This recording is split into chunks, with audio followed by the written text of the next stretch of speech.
Hello, this video will be a quick synopsis of what MOTE is and how it can be used in the classrooms. So this is the main page for MOTE. MOTE is an auto tool for us to use inside the classrooms. This video will be primarily for our EL educators and how the students can learn effectively.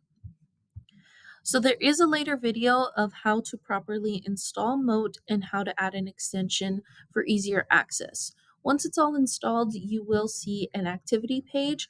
We are going to come back to this page because it'll make sense in just a moment, but it has all of the recordings that I've used in Docs, Slides, and Google Classroom. Starting with Google Classroom, we're going to see how I placed an instructions page for the students.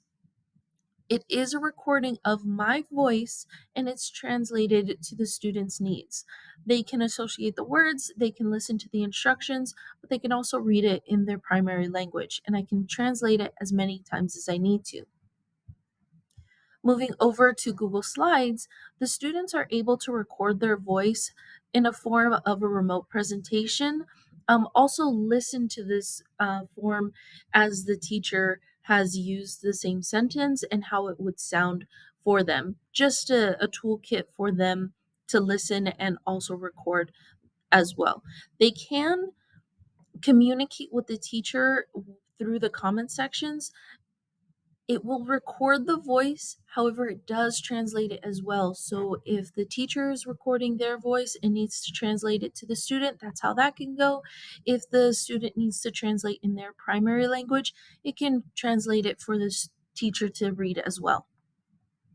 Moving to Google Docs, this creates a hyperlink, also called a hypermote, and same thing where they can listen to the audio and read in their primary language. It can be translated and edited as many times as possible through the comment section as well. Anytime they see this purple icon, they're able to use their voice to communicate with the teacher.